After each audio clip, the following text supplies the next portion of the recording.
Hello, welcome to Outside Xbox and a spoiler-free look at how the Fallout 4 companion app actually works when it's connected to the game and wedged in the Pip-Boy edition Pip-Boy. First of all, you're going to need to make sure that your phone is connected via Wi-Fi to the same network as your Xbox One, or PS4 or PC if that's your jam. This app only works when you're on your home network rather than a mobile phone signal, so sadly you can't tinker with your outfit while you're sitting on the bus. Offline mode will let you browse your gear and stats while you're not connected, but you can't make any changes. The next thing to double check is that the Pip-Boy app option is enabled in the settings menu, but it should be switched on by default. Fire up the app and the first thing you'll be asked is how you want the screen set up, full screen or hardware. Hardware is for running the app within the Pip-Boy edition Pip-Boy and sets the display slightly to one side. Full screen doesn't offer you any more of a view, it just centers the display on your phone screen if you don't have the Pip-Boy edition. If you do have a Pip-Boy edition, this is the bit where you attempt to clumsily insert the phone while it's on your arm because you couldn't wait to put it on. Once it's in place, you get the option to resize the screen, but on an iPhone 6 at least, the default was absolutely fine. Next, you have the option to choose your platform and connect to the game. Assuming you don't have military-grade network security, the app should find your Xbox almost instantly. The next bit is where you're going to wish that you'd waited to clumsily insert the phone. Unless your Xbox Live username and password only utilise the left-hand side of a keyboard, you're going to have to pop the thing open again to type it in and log in. We go through this stuff so you don't have to. Also, no, you can't see my password.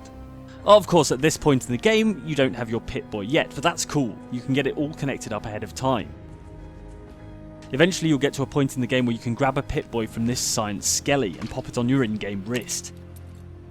Don't be alarmed, the app still won't connect at this point even though you have the Pip-Boy on your TV screen. It springs into life the moment you hit the button for the vault door. As I'm sure you've guessed, the app allows you to access all of the menus and options on the in-game Pip-Boy without ever having to pause the game. Convenient when you're wandering the wasteland, probably marginally less convenient when you're surrounded by bandits and attempting to swap weapons. You can always fall back on the in-game one though if you need to pause for a breather.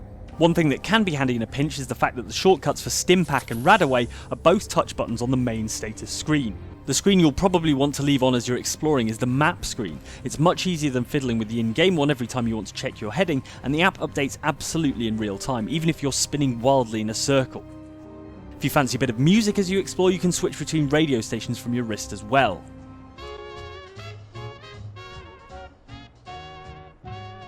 In combat, you might prefer to have the weapons inventory screen up, because weapon switching is instantaneous even if you have one drawn at the time, though the trade-off is that you do lose that quick access to the Stimpak shortcut, so you might want to make sure you've got that assigned to a D-pad button. It's worth mentioning that you can also play holotape game Red Menace on the app using the touchscreen, or confusingly, use the app to boot up Red Menace in the game and play it on the in-game Pip-Boy. So many ways to play Red Menace. Clearly though, the main reason to use this is having the option to throw your clothes off at the touch of a button, worth the price of admission alone. Thanks for watching this quick look at the Fallout 4 companion app, like and subscribe if you found this useful, and we'll see you next time on Outside Xbox.